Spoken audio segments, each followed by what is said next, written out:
Should you summon Hero Fest Infinity featuring Elizabeth? This is a banner that has showed up in the midst of all the craziness, all the chaos that is currently happening on Grand Summoners Global. We literally just got Fairy Tail, now we're getting Chapter 12, and who knows when Dark Haruto will show his face on the global side of the game. But Grand Summoners Global said, alright, it's not enough yet.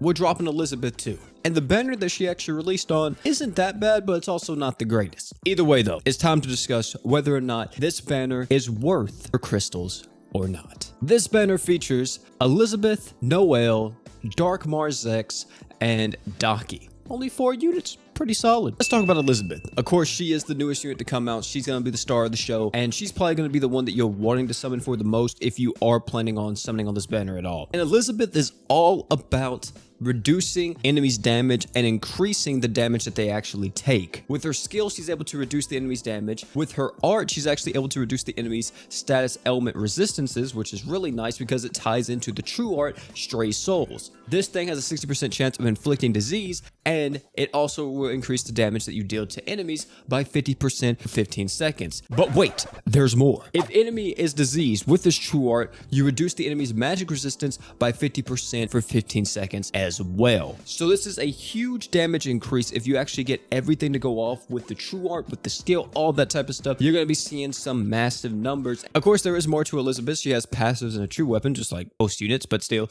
Her passives are Fragile Blue. This is her unique passive, and this is when the unit is not in a status element, you autofill your own art gauge by 2. She has 2 abilities, which is Disease Resistance level 6, and also Lifesteal Resistance level 4, which is Lifesteal Resistance 40% up. I don't know why she has Lifesteal Resistance. Maybe this is more of an RTA thing. You guys can let me know down below in the comment section, because I don't think there's too many fights in the game that actually have Lifesteal. Maybe Grad and Nier, possibly, but you know, my memory's a little hazy on that one. As far as her true weapon goes, her true weapon is kind of interesting, and I thought it did something else originally. Her true weapon is able to increase the damage that you deal by 50% for 12 seconds, and then if the enemy is in a status element, you reduce the enemy's damage by 30% for 12 seconds. If this is equipped by Elizabeth, you also get damage 30% up, and you autofill your own art gauge by 2. Originally, I thought this true weapon actually lowered the enemy's damage resist, but not reduced the enemy's damage. And since it reduces the enemy's damage and not actually increase the damage that they take, I don't think it's that good. I think it's good if you're using her because you're going to get a 50% damage buff. But apart from that,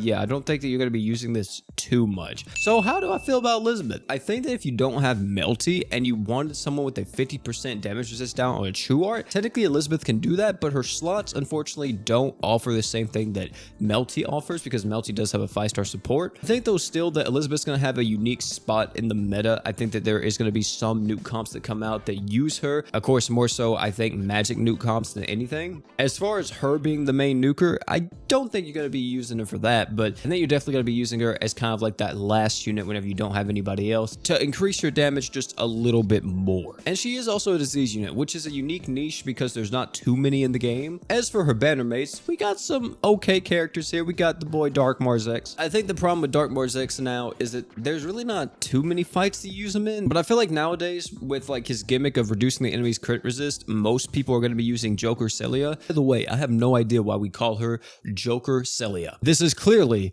an Alice in the Wonderland reference, ladies and gentlemen. But apart from his unique niche being used in that Ultra Relic trial, I don't think you're going to be using Dark Mars X too much beyond that. As for my man Doki, now he's completely different. If you don't have a crit buffer, Doki's the next best thing. But if you have a crit buffer, you're probably not going to use Doki just because you want the extra damage that you get from critting. However, if you cannot crit a boss, Doki is your best friend. Man has 100% defense ignore, which is insane. He's also able to buff up the damage of light and dark units by 60%, and his slots are pretty solid. And he's very unique because he's one of the only units in the game that actually give 100% defense ignore to their entire team. Like the only other unit in the game that does it right now, I think, is Natsu. There may be another, but it's like literally less than 5 units in the game that actually apply 100% defense ignore. And Noelle, the boy. This is actually the chapter that he's a part of, chapter 12. We did get him really early on Global, but we finally got his story chapter with him.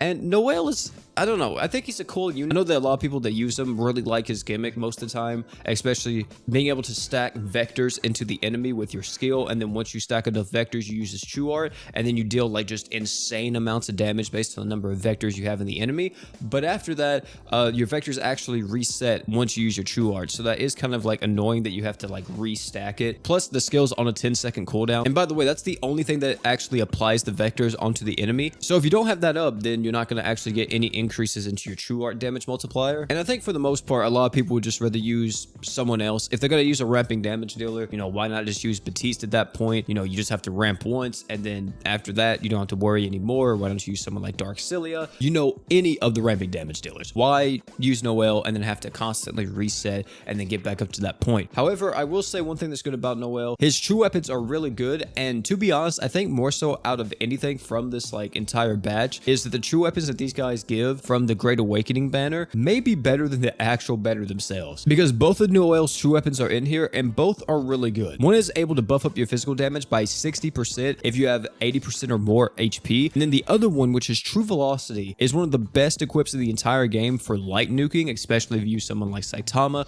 or Veil, New Year's Malim, anybody that is a physical light damage dealer. True Velocity is one of the best equips because it allows you to reduce the enemy's light resist by 30% and reduce physical resistance at the same time. But now we come to the verdict. Is this banner worth it or is it not? And here's what I think, chat. This banner is only worth it if you find an interest in Elizabeth. If you don't care about Elizabeth at all, if you don't care about her gimmicks, you don't care about anything else, then I would actually say don't summon on this banner. There's just way too much stuff happening, especially if you're a veteran player and stuff like that. You just got way too much going on. You know what I'm saying? Like, there's units coming out in the future that are going to be really strong. We actually made a video on one yesterday. Plus, we got other units coming out like Emperor, Dark Heart. You know, there's just so much on the horizon. So I don't even think you do your guaranteed summon on this. Either way, though, that's how I feel about the banner. Tell me down below if you guys are going to be summoning on it. Me, myself, I'm skipping. I'm saving, dude. If you're going to be summoning on this banner, I wish you the best of luck. If you're going to be skipping and saving your crystals, then hey, I do wish you luck as well, because I know the mines are coming out and all of us are going to be playing it. So hopefully you get something good. If you enjoyed this video, I highly recommend that you check out either one of the videos popping up on your screen right now.